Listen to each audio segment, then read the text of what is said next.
গেল ৬ মাস ধরে মেহেরপুরে কমিউনিটি ক্লিনিকগুলোতে সরবরাহ করা হচ্ছে না ঔষধ। চিকিৎসা না পেয়েও ফিরে যাচ্ছেন রোগীরা।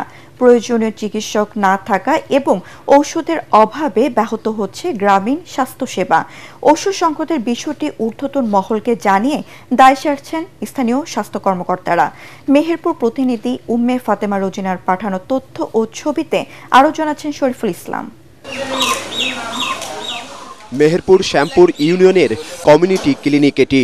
গেল দুদিন ধরে এসে চিকিৎসা ও ওষুধ না পেয়ে ফিরে যাচ্ছেন মনোয়ারা খাতুন।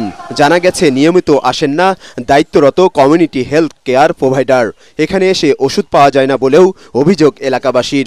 শুধু শ্যামপুর নয়, মেহেরপুর সদর উপজেলার প্রতিটি কমিউনিটি ক্লিনিকে এখন ওষুধ সংকট।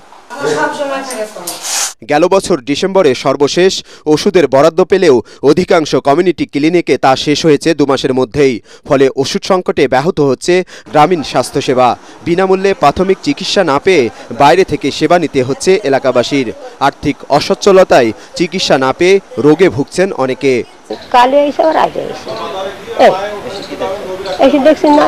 ঠান্ডা জ্বর কোনো ওষুধই নাই এখানটায়। আমরা আসছি আর ঘুরে ঘুরে চলে যাচ্ছি।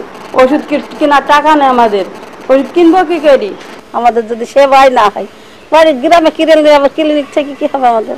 ক্লিনিকগুলোতে 27 ধরনের ওষুধ বরাদ্দ থাকলেও রয়েছে মাত্র গ্যাসের ও ভিটামিন জাতীয় ট্যাবলেটগুলো। ওষুধ না থাকায় অনেকেই সেবা নিতে কমিউনিটি ক্লিনিকে আসছেন না বলে জানালেন হেলথ কেয়ার প্রোভাইডাররা।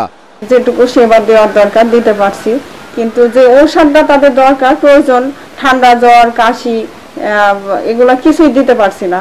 এই কারণে আর কি রোগীরা একটু অসন্তুষ্ট প্রকাশ করছে। বিষয়টি ঊর্ধ্বতন মহলের নজরে দেওয়া হয়েছে বলে জানালেন উপজেলা স্বাস্থ্য ও পরিবার পরিকল্পনা কর্মকর্তা। সকল বিষয় বেসিক্যালি আমাদের ঊর্ধ্বতন কর্তৃপক্ষ জানেন। যদিও আমরা অফিসিয়াল এখনো পর্যন্ত চিঠি পাইনি, তবে আমরা আশা করছি খুব দ্রুত ইনশাআল্লাহ আমরা আমাদের এই কোয়ার্টারের যে ওষুধ সেগুলো পেয়ে যাব। মেহেরপুর সদর উপজেলায় 26টি কমিউনিটি ক্লিনিক রয়েছে। Bureau report, ATN Bangla.